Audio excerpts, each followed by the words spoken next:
Salimos de paseo por la ciudad de Montevideo con la mirada atenta, levantando la vista esta mañana. ¿Por qué? Porque, bueno, si han circulado por la ciudad de Montevideo, si han prestado atención a algunos edificios y algunas obras en particular en los últimos tiempos, quizás hayan identificado por allí, en la cartelería, en muchas de esas obras y de trabajos que se desarrollan al aire libre, en muchos casos, bueno, el nombre de un estudio, de una empresa en particular, que es Colette Lacoste, una empresa del sector de la construcción especializada en arquitectura y restauración, que tiene como eslogan una manera distinta de construir.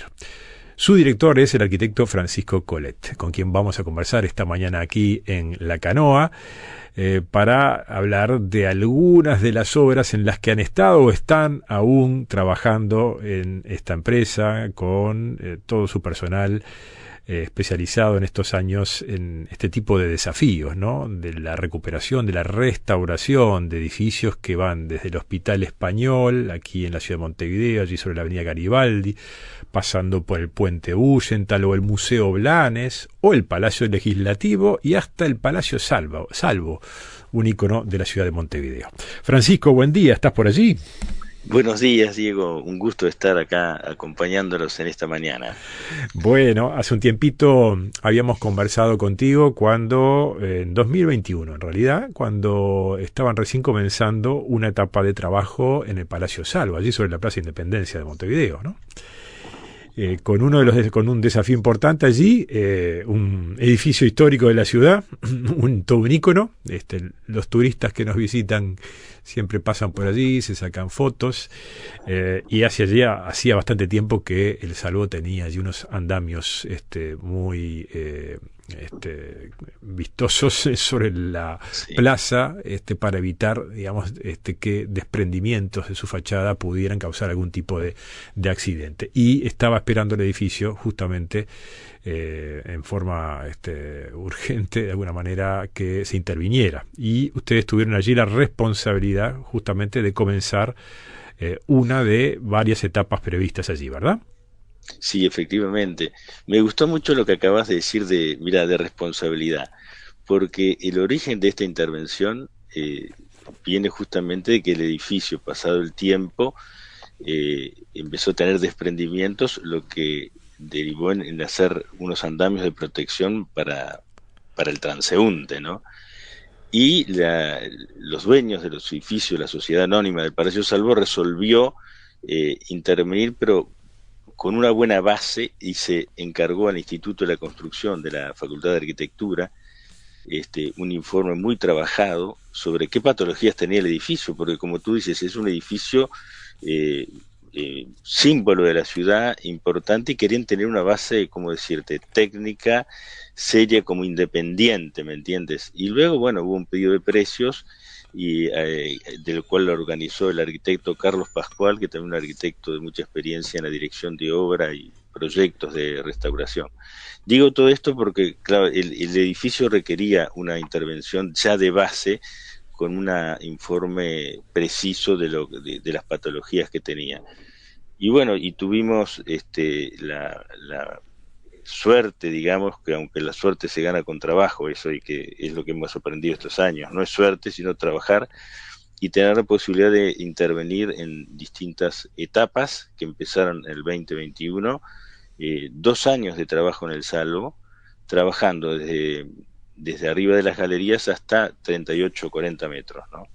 Y justamente la primera parte fue medio espectacular porque tuvimos que armar unos andamios de 38 metros de altura, hacia en la parte de 18 de julio, un andamio todo calculado por ingenieros y que se va aprendiendo al edificio, ¿no? Ujú, Y claro. bueno, y fue un desafío interesante, y en esa primera etapa se evaluó bien cuál era la problemática del edificio, porque como todo edificio, hasta que no le metes mano arriba, siempre los informes, y ya lo advertían, que era una cosa que había que redondear y ajustar cuando se metiera manos a la obra, ¿no? Claro. ¿Van a seguir trabajando allí? Bueno, en principio hemos culminado 4 contrataciones sucesivas y se han hecho los siguientes trabajos.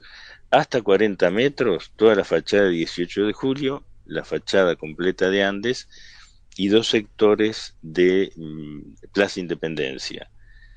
Para que se hagan una idea, hemos realizado un trabajo sobre 3.600 metros cuadrados del edificio, pero claro, lógicamente restan los otros 7.000 metros que completan, que es todo el volumen, las superficies de la torre, las guardillas, y después todos hay que tratar también y restaurar todo lo que son las galerías, la galería que da a Plaza Independencia y la galería que une Andes con la Plaza Independencia. Claro. El total del edificio son 10.600 metros cuadrados.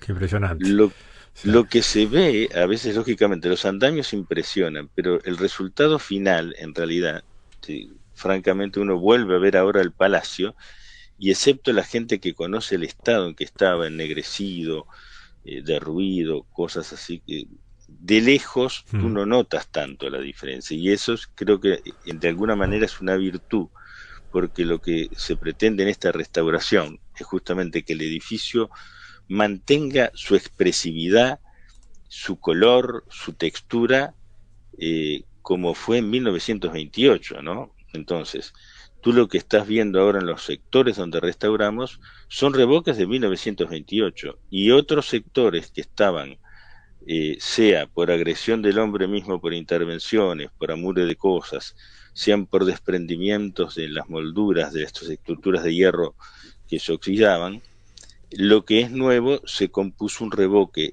similar al existente, de acuerdo a la formulación, a los análisis, pero también se llevó un mes y medio lograr ese revoque porque tuvimos que buscar arenas hasta dar con la arena y con el color. Y a su vez trajimos mica de Argentina, en fin, toda una parte técnica interesante que lleva a que la intervención queda mimética, digamos, ¿no? Claro.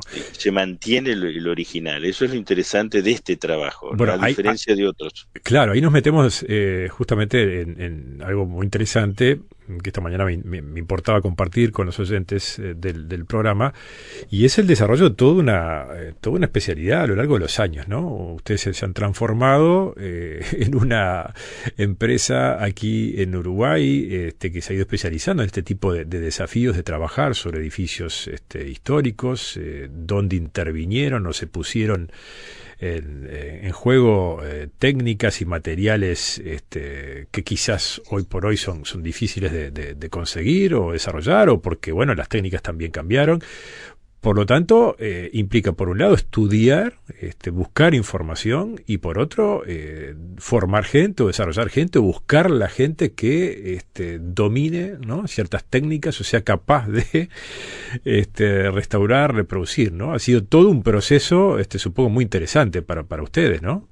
Mira, es un proceso muy apasionante y creo que justamente de eso se trata, que lograr una estructura de trabajo que le dé continuidad al artesano y que el artesano siga aprendiendo, porque en definitiva yo observaba, es decir, también tenemos integrantes de la empresa que a veces hacen pasantías, incluso en otros lugares, pero ¿qué pasa? Montevideo es una ciudad del revoque imitación, o sea, nosotros no tenemos las catedrales góticas de piedra.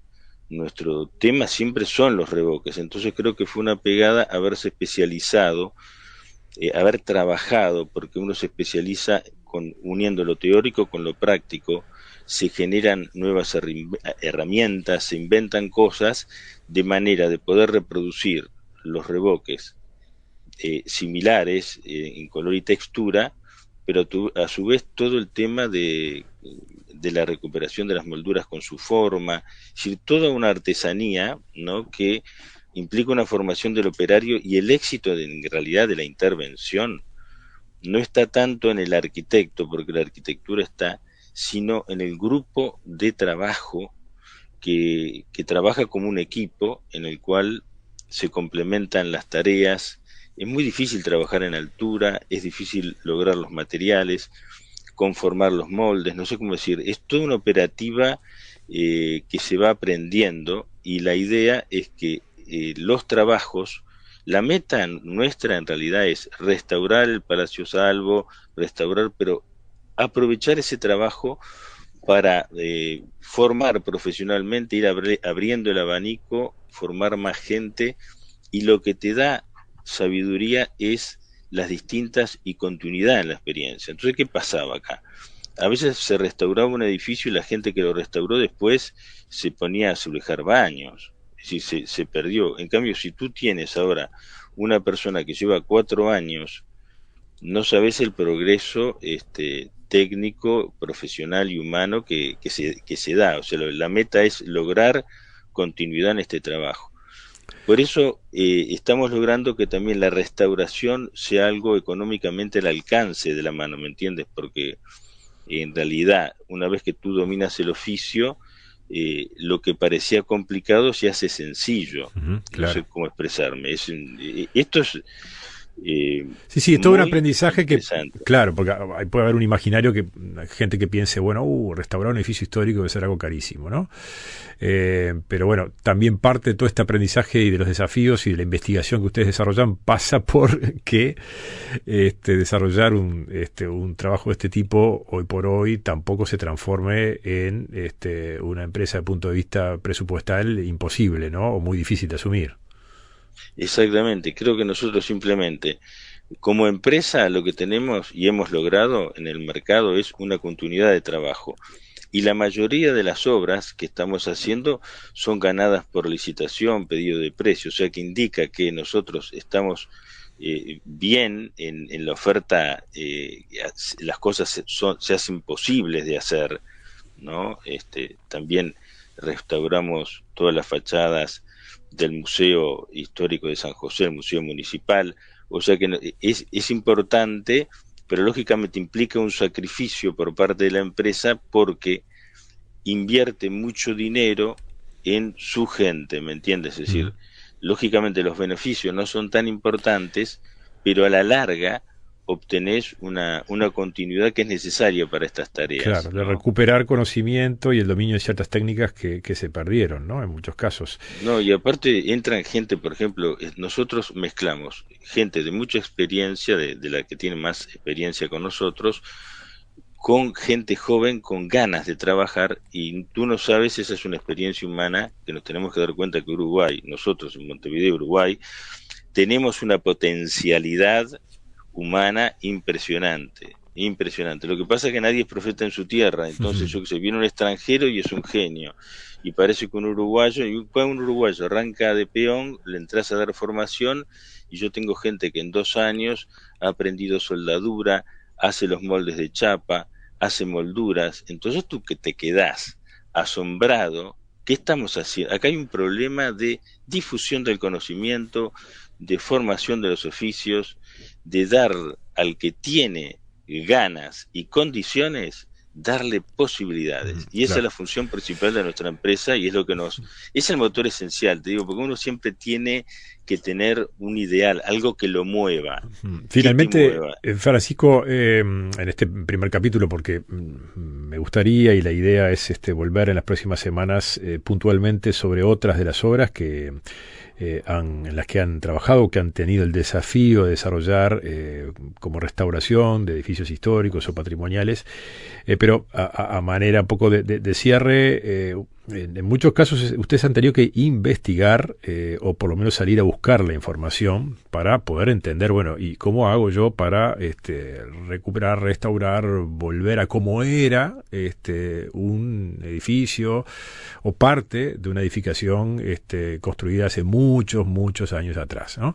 En el caso del Salvo, bueno, había también allí un trabajo preliminar interesante que seguramente, me imagino, habrá sido de gran utilidad, de la Facultad de Arquitectura, que hizo un estudio sobre el Palacio Salvo, que lo llevó justamente también a generar mucha información sobre materiales y técnicas y demás, ¿no? Pero en otros casos, como por ejemplo el del Hospital Español, aquí en Montevideo, donde han ustedes trabajado y siguen trabajando el día de hoy, ¿no?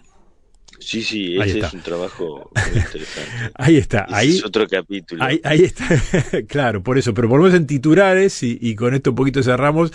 Allí hicieron un trabajo casi de No, detectives de tener que, para recuperar el acceso del Hospital Español, su acceso original, ¿no? Su sí, sí, sí. escalera, de No, eso, acceso como sí. era originalmente. No, no, eso fue, les digo, sí, lo dejamos para otro capítulo porque va a ser muy interesante porque el Palacio Salvo es un trabajo de restauración y el del caso del Hospital Español es un caso de reconstrucción, ¿no? Ujú. Con un proyecto aprobado por la Comisión de Patrimonio, pero sí con una investigación en base a fotos y cosas del lugar muy interesante. Eso da para otro capítulo y creo que cuando esto se termine, se van a caer de espaldas porque se va a ver parte del edificio como fue, digamos, saneado totalmente, que perdió toda su gracia y lo que va a ser esta entrada principal y entonces va a dar esperanza de que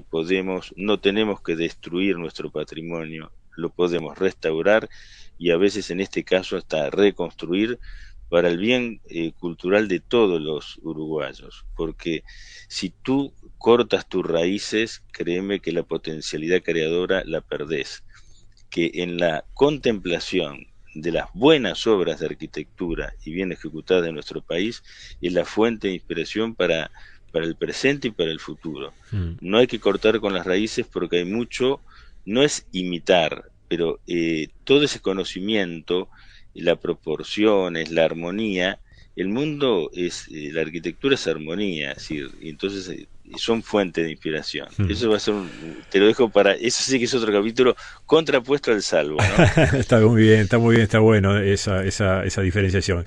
Vamos a volver entonces en próximos capítulos sobre lo que han estado y están haciendo actualmente todo el equipo de Colet Lacoste allí en lo que es el Hospital Español, sobre la avenida Garibaldi de Montevideo, pero también nos interesa y vamos a poner un poquito el ojo en lo que están haciendo con el puente Bullenthal, en este caso un puente de la ciudad de Montevideo con su historia, y también con el Museo Blanes, en el cual están trabajando en buena parte de su fachada allí, ¿no? En la zona Sí, del sí. Prado.